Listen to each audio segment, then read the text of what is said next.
Sorry guys, मुझे नहीं पता था कि तुम लोगों में ऐसा कुछ रिचुअल होता है। हाँ, प्रे तो करना चाहिए। हम हमेशा खाने से पहले अल्लाह ताला से प्रे करते हैं।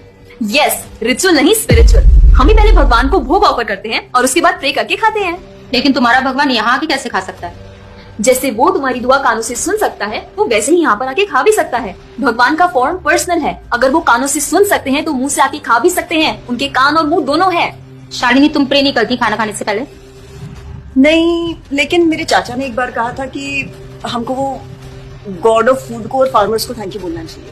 You mean Annapurna Devi? What? God of food. Yes, हमें उन्हें थैंक करना चाहिए और साथ में फार्मर्स को भी। But I believe in watering the roots. देखो, हम हमेशा क्रिएशन को तो अप्रिशिएट करते ही हैं, लेकिन हम क्रिएटर को ना अप्रिशिएट करना भूल जाते हैं। अभी सोचो, पानी ना हो, हवा ना हो, उपजाऊ मिट्टी या धरती माँ ना हो, तो फार्मर क्या कर लेगा? So I believe that we should be thanking the Creator, the Lord, who is providing us with all the basic necessities. Point. अब तुम किस किस को थैंक करेगा? वैसे भी तुम्हारे 33 करोड़ तो देवी देवता है। बताओ, किस किस को थैंक करेगा तुम? और शालिनी, तुम बताओ, तुम किस गॉड को मानता है?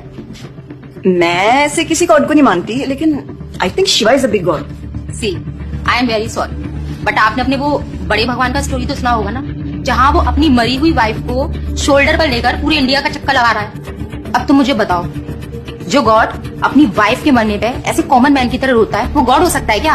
अच्छा, may be, I don't know much about the story, but he is very famous and north में तो राम जी भी बहुत फेमस है ना। उनका स्टोरी तो तुमको पता होगा ना, सबको पता है। उनकी वाइफ को रावण ले गया था। हाँ, पता है।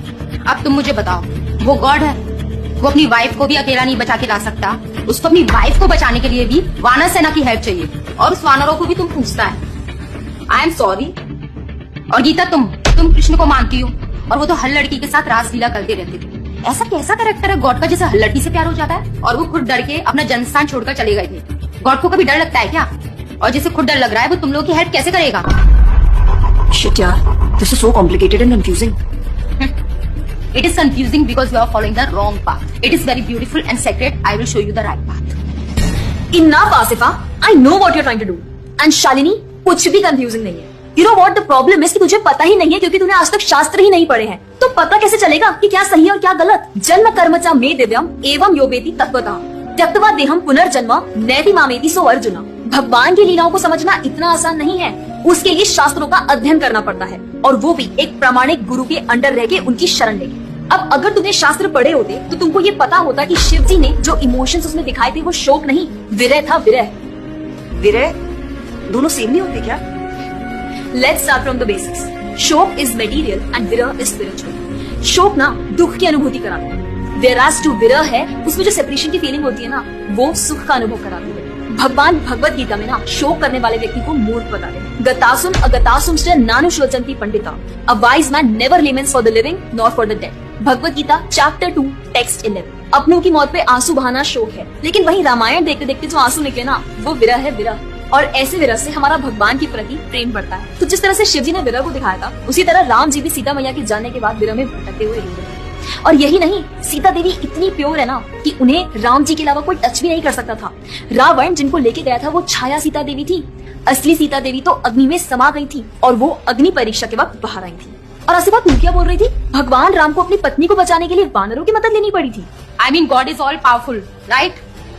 हाँ, आई मीन वो अकेले भी तो मार सकते थे ना। यार शालिनी, अगर तूने कभी रामायण पढ़ी होती तो तुझे पता होता, जब खर और दूषण आए थे अपने 15,000 ऐसे दानवों के साथ जो इंसान को खा जाते थे, उन सब के साथ राम जी ने अकेले बिना किसी की हेल्प के उन सबके चिथड़े उड़ा दिए थे।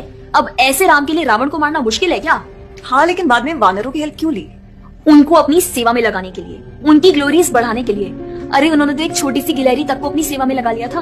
What? कभी पढ़ा हो तो पता हो ना। खैर, और हम हनुमान जी की पूजा इसीलिए करते हैं क्योंकि भगवान तक पहुंचने का रास्ता उनके भक्तों की सेवा है। जब भगवान देखते हैं कि मेरे भक्तों का गुणगान हो रहा है या कोई सेवा कर रहा है, तो वो बहुत खुश होते हैं। जैसे मैं तेरी मॉम के सामने अगर तेरी तारीफ करूं तो वो खुश होती है ना। पॉइंट। इसी तरह भगवान हमसे खुश होते हैं जब हम उनके भक्तों की सेवा करते हैं, पूजा करते हैं। और रही बात 33 करोड़ देवी देवता की, आसिफा तो मुझे ये बता, what is your favourite genre in movies? Psychological thriller. और शालिनी तेरी? Romantic and comedy. एग्जैक्टली। जैसे हर किसी का अपने नेचर के अकॉर्डिंग फेवरेट जॉनर होता है, वैसे ही भगवान ने हर किसी के नेचर के अकॉर्डिंग व्यक्ति के लिए उसके नेचर के अनुसार वेद और पुराण दिए हैं, और उन्हीं पुराणों को फॉलो करके लोग अपनी देवी देवता की तरफ अट्रैक्ट होते हैं। और ये सभी देवी देवता भगवान की सेवा कर रहे हैं।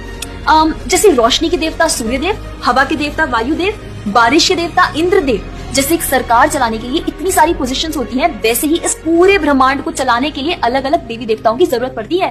तो मतलब वो अपनी पोजीशन का मिसयूज करेंगे, किसी भी लड़की के साथ कुछ भी करेंगे, रास लीला करेंगे। Stop it Asifa, now you are crossing the line. तुझे पता ही क्या है कृष्ण के बारे में? जो लोग बोलते हैं कि कृष्ण करे तो रास लीला है, हम करें तो कैरेक्टर ढीला है, उनको बोलो पहले भागवतम पढ़ ले। ठीक रास लीला से पहले भगवान ने गोवर्धन उठाया था, उनको बोलो पहले जाके गोवर्धन पर्वत उठाए। पैदा होते ही पूतना को मारा था, बच्चे से मच्छर नहीं मारा जाता। When he was crawling, मुख में ब्रह्मांड दिखा दिया था। तू अपने मुंह में अपना ये हॉस्टल ही दिखा दे आसिफा। क्या तुम जानते हो द्वारका में भगवान श्री कृष्ण की 16,108 रानियां थी, और सबके अलग अलग महल थे, और हर एक महल में श्री कृष्ण सबके साथ होते थे एक ही समय पर। रोज सारी रानियां कृष्ण से खुश थी और उन सबकी जरूरतें कृष्णा पूरी करते थे। क्या किसी नॉर्मल से इंसान के लिए ये सब संभव है? आज के टाइम पे तो एक ही नहीं संभलती, लेकिन उस टाइम सारी रानियां एक दूसरे के साथ खुश थी और उन्हें खुश कृष्ण रखते थे। क्यों? क्योंकि वो भगवान है। और रही बात ब्रज की गोपियों के साथ रास लीला करने की, तो इतना जान लो कि रास लीला के टाइम पर करोड़ों गोपियां थी और कृष्ण पूरे टाइम हर एक गोपी के साथ मौजूद थे और उनके साथ डांस कर रहे थे एक टाइम पे करोड़ों गोपियों के साथ। ये सब बहुत डीप लीला है, और ये सब तभी पता चलेगी जब साधुओं के संग में रह के शास्त्रों को पढ़ा जाएगा। हवा में तीर चलाने से या सुनी सुनाई बातों पर यकीन करने से कुछ नहीं होने वाला। और रही बात अपने भक्तों को बचाने की, तो भगवान ने तो अपने भक्त परीक्षित महाराज को गर्भ में बचाया। 5 साल के प्रहलाद महाराज के लिए नरसिंह अवतार लेकर आए और उनको बचाया। यहाँ तक कि वो अपने गुरुदेव सांदीपनि मुनि के बेटे को मरने के बाद वापस लाए और उनको जिंदा किया। आई एम रियली इम्प्रेस्ड यार। हिंदू होते हुए भी मुझे फैक्ट्स पता ही नहीं थे। मेरे पेरेंट्स ने मुझे कभी इन सब चीजों के बारे में बताया ही नहीं। हाँ, पेरेंट्स की तो गलती है, लेकिन हम भी तो वही कर रहे हैं जो उन्होंने किया। We are not learning about our culture, not reading Ramayana, Mahabharata और भगवत गीता। आजकल तो ये सब कुछ रीड करना बहुत इजी भी है यार। Everything is available on our phones, and the problem is that we don't want to learn. और इसीलिए हमें कोई कुछ भी बोलता है और हम उसे मान लेते हैं और अपने बिलीफ को चेंज करने के लिए रेडी हो जाते हैं। एक्चुअली में पता है, किसी का हार्ट ट्रांसफॉर्म करना है तो प्यार से करो, ज्ञान से करो, पैसे और तलवार से नहीं। और अब बारी आपकी है। अगर आप भी चाहते हैं कि कोई एड़ा गेड़ा नत्थु गेड़ा अगर आपको कुछ भी ना बोल जाए, आपका बेवकूफ ना बनाए, तो जाइए और अपने कल्चर के बारे में जानिए, ग्रंथ पढ़िए और अपने बच्चों को भी पढ़ाइए। जाकर इस वीडियो को जितना हो सके उतना शेयर करिए, ताकि कोई और लड़का या लड़की इस केरला स्टोरी का शिकार ना बने। और हाँ, इस वीडियो को लाइक करें और भक्ति टुडे चैनल को सब्सक्राइब करें।